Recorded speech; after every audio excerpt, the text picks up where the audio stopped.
sifter.com.au.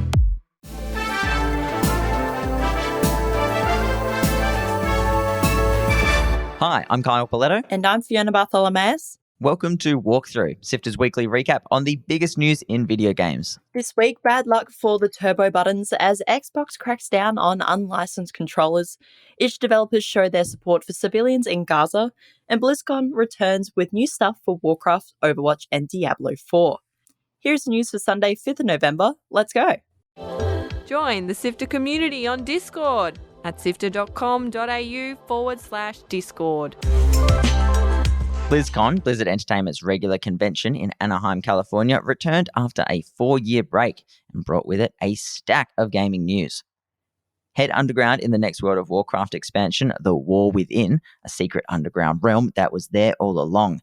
This expansion looks to be focusing on the Dwarven and Earthen lore, and with some creepy spider Nerubian stories thrown into the mix. They also announced 2 other expansions as part of what they're calling the World Soul Saga, Midnight and the Last Titan, which is pretty surprising, seeing as they are normally pretty hush-hush about what comes next. Speaking of Warcraft, mobile game Warcraft Rumble officially launches worldwide today. The auto battler has you placing little miniatures on a board and letting them fight it out. It's a little bit like a tower defense game, a bit MOBA-like as well, but you can pick it up for free now on Android and iPhone. The first full expansion for Diablo IV has a name. It's called Vessel of Hatred, and it launches in late 2024. This time, you get to visit nice, colourful jungles rather than the grimdark grey and black of the original game, and will also feature a brand new playable class on launch. Overwatch 2 will get a new tank character called Morga the Samoan hero, who has dual chain guns and can hand out infinite ammo to teammates. There is also a new Japanese-themed map called Hanaoka, which is inspired by Hanamura from the original game. Speaking of Overwatch 2, esports reporter Jacob Wolf is reporting that franchise holders of the Overwatch League will be voting on its future soon, with the esports company ESL likely to take over the new format competition. There'll be more to come from all of these Blizzard games, so to stay up to date, make sure you keep it locked to Walkthrough. Some game-changing news for younger siblings everywhere. Microsoft has announced a clampdown on unauthorized third-party accessories for Xbox consoles. Players using unlicensed USB-connected devices have already been hit with an error message indicating these accessories will be blocked after November 17th. What is likely is some of those third-party adapters that let Xbox console players use a keyboard and mouse that pretends to be a controller could be facing the axe. After players complained, it definitely gave an unfair advantage, especially against other controller players. Smaller third-party manufacturers, particularly those producing wireless controllers, seem to be the target of the new measures, while the officially licensed third-party products, like those by Scuf and Turtle Beach, will continue to work as usual. While Microsoft claims this new policy is to ensure performance, security, and safety, it has sparked concerns among users who rely on third-party devices, especially those using third-party controllers for accessibility. You don't get more retro than Atari, and this week they're leaning even further in with the purchase of the studio Digital Eclipse for $20 million. Digital Eclipse's work has included a lot of arcade ports to console and PC, including the recent Mega Man Legacy Collection and Teenage Mutant Ninja Turtles The Cowabunga Collection. But they also created the acclaimed game documentaries Atari 50, the Anniversary Collection, and the Making of Karateka. Atari have also purchased the retro community and marketplace Atari Age and developer Night Dive Studios.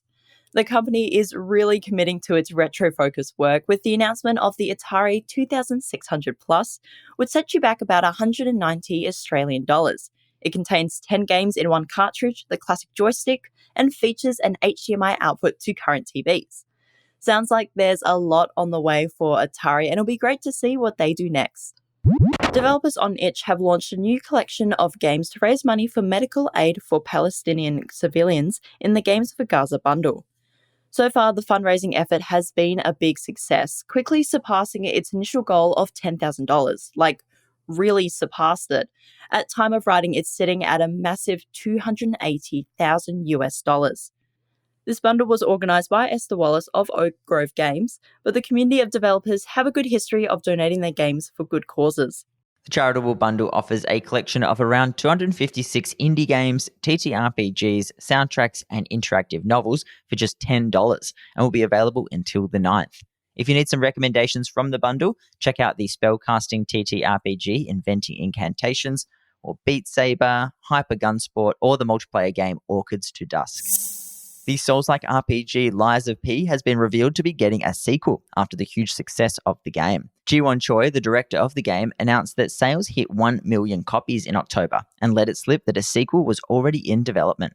Not many details were revealed other than the fact it would be a full game, but until then, there is still plenty of content slated for the first game, including a DLC, an upcoming patch to rebalance some blades and monsters, and full release of the Lies of P soundtrack.